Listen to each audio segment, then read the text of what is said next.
Canada has officially entered floodgate status. The exit is occurring before our very eyes. I have new information to share with everybody, and you will not see any of this information anywhere else. I've crunched the numbers. Since February 4th, Washington imposed the 25% tariff.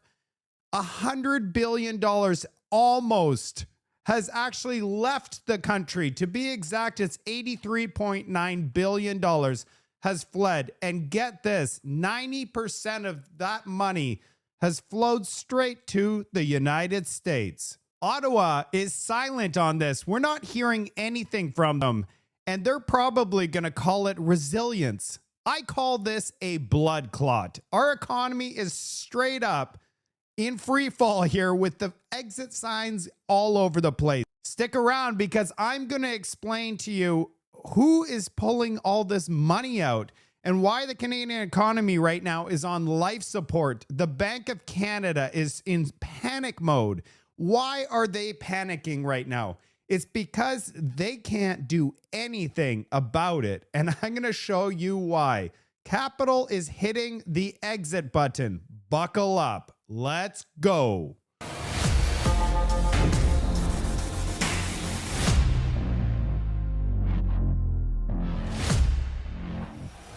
Data shock. And this is going to be shocking. In the month of February, $34.3 billion flooded south.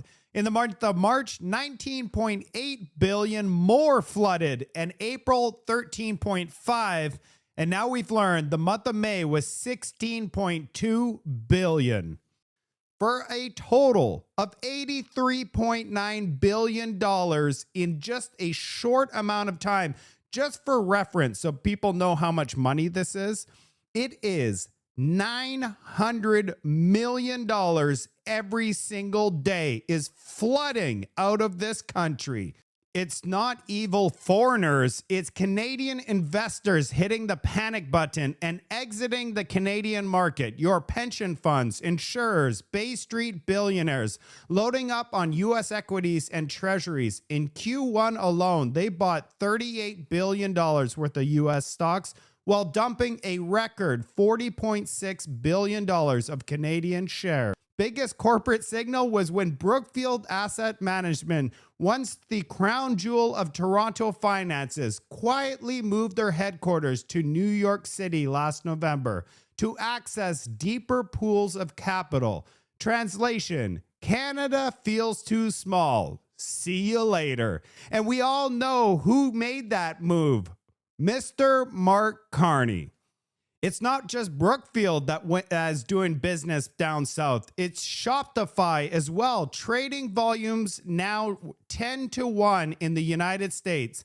The message is clear. Canada is becoming a burning, decaying garbage pit where even the rats are refusing to eat the leftovers. On February 4th, the White House locked in a 25% tariff on everything from cars to ketchup, plus a 10% hit to Canadian oil. Now that amount is scheduled to increase to 35% in just a few weeks with a 50% tariff on Canadian steel, copper, and aluminum. Canadian investors are panicking and they're packing their bags. Ottawa promised to manage trade. Mark Carney has set expectations of a historic trade deal set to kick in 4 days from now on July 21st. Instead of a trade deal, Trump has countered with even more tariffs than when Mark Carney was first elected. It's going from bad to worse in the trade talks, and investors see this as Canada has zero plan. Canadian exporters front-loaded shipments in February, anticipating the tariffs, but since then, they've fallen off a cliff. By May, goods exports to the United States, which represents 20% of the Canadian economy, were down 6.6%. Capital followed the sales straight across the border. While cash sprinted south, the loonie face planted to a 3-week low at 72.7 cents US. Traders are not unwise. Why hold a currency tied to a slowing economy when the US yields are juicier? GDP and job losses. The Bank of Canada's modeling says these tariffs shave 2 percentage points off of 2025 growth, enough to turn our soft landing into a technical recession. Add an export layoff, 2 million paychecks tied to U.S. demand, and you got a recipe for stagflation. No growth, rising prices, and a currency that buys less every single week. And we already heard from Carolyn Rogers at the Bank of Canada saying that we are in the break the glass moment. Productivity has fallen off a cliff in Canada. I want to talk about Canada's long-standing poor record on productivity and convince you just how big of a problem it is. You know those signs that say, in an emergency, break the glass? Well, it's time to break the glass. Canada's labour productivity eked out a small gain at the end of last year, according to Stats Can. But that gain came after 6 straight quarters where productivity fell. Of course, the pandemic was a major disruptor for the economy. And during the pandemic, the resourcefulness and the ingenuity of Canadian businesses was put to full use. Companies adjusted their business models and their ways of working. And given how nimble our companies were, we thought productivity would improve coming out of the pandemic as firms found their footing and employees got trained back up. We did see that happen in the US, but it hasn't happened here in Canada. In fact, the level of productivity in Canada's business sector is more or less unchanged from where it was 7 years ago. Lots of people have been sounding the alarm, but it can be hard to feel a sense of urgency about an abstract concept like productivity. Most people, when they hear we need to improve productivity, think they're being told you have to work harder, work longer hours, take less time off. But that's not the case. That's not the message. Labour productivity measures how much an economy produces per hour of work. There are winners and there are losers. Who are the winners? The Wall Street brokers that are skimming fees on every single loonie that leaves Canada. U.S. tech giants are soaking up Canadian employment talent looking to get paid in the greenback. Who are the losers? Canada savers watching their RRSP trail the S&P 500 by double digits.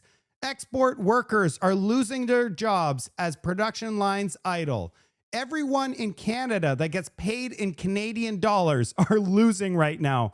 Imported food, fuel, and medicine, they're all going to be going up in price month over month. Mark Carney today, instead of addressing this breaking news that I'm breaking for all of you, stood in front of the podium and provided Canadians with buzzwords, zero plan. Let's take a look.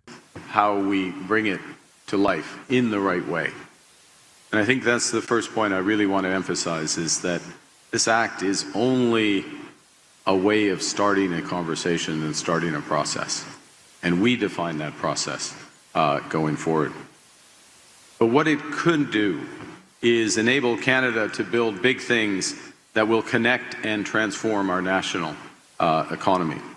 Create great careers, not just jobs, but careers for the people that we serve, and provide the resources for health, for education, and social services that our people deserve. It's about giving ourselves more than any foreign government can ever take away. It's about controlling our economic destiny together. Canada, we're in big trouble. Our GDP per capita has lost a decade in growth. We're all the way back to 2014 levels. Plus, our debt service cost is $60 billion per year.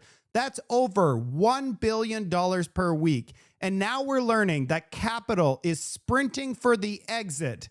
The disconnect from our government is insane. They should be addressing this bang on. We're getting gutted and our paychecks are going to suffer. Now let's do the real talk. What can Canada do right now? Torching the interprovincial trade is a good start. However, why is our government shut down right now? They've only been inside the House of Commons for 20 days this year. If we are in this situation, which we are now that we see the data, they should be working in the House of Commons and canceling summer holidays altogether. If we're in the biggest crisis in Canadian history, Why are they not working right now? And this is going to get as real as it gets. This new Bill 5, one review, one project of national interest, this is not a fix Canada strategy right now. All these projects are going to take years to approve. What we need to do is scrap all of the laws that the Liberals have done in the last 10 years that has crushed our economic prosperity and growth. We need to scrap all of them, and we need to do it now. And my third solution is we need to completely overhaul our taxation system. Our Canadian middle class is getting completely gutted right now. You can't get ahead in Canada. There is zero incentive to work hard in this country because if you work one extra hour, it just becomes not worth it. The system is completely broken. If we want Canadians to step up, our government needs to allow us to do that by incentivizing hard work. Think about this. If you earn more money, you would go ahead and spend more money, meaning there will be more tax dollars for the government. They have made it so bad that there's not only are Canadians not working extra hours, they aren't spending extra money. That means these high taxes are resulting in lower productivity, which we see in the data, lower wages as a result, and less economic prosperity. Less taxes for the government. It's a downward spiral. You can't tax yourself into prosperity, even though the Liberals think that's possible. And my final solution, we need to greenlight every single energy project and mine now. LNG, pipeline, you name it. We do not need to do an environmental review. Just look at another jurisdiction around the world and that has been successfully done and match it. Duplicate the success. We don't need to duplicate it here in Canada. Just find a jurisdiction that has done it properly and do the same in Canada. Approve it today, not tomorrow, today. No more pilot projects, no more task forces. Sign the permits. Your livelihood, yours, is at stake right now. Are you going to accept less pay, less food? And for some people, they're going to lose their homes. For what? For the Liberals to say that we save the planet? Or buzzwords. That's all I see is buzzwords. Share this video, tag your MP, and ask a simple question. Why are we paying more in tariffs and losing investments at the same time? Smash that like button, subscribe to my channel, and drop a comment. What is the worst carny buzzword that you've heard this week? If we do not wake up Ottawa, next quarter, the $84 billion that has flooded out of our country, it'll be triple digits. I'll see you on the next report.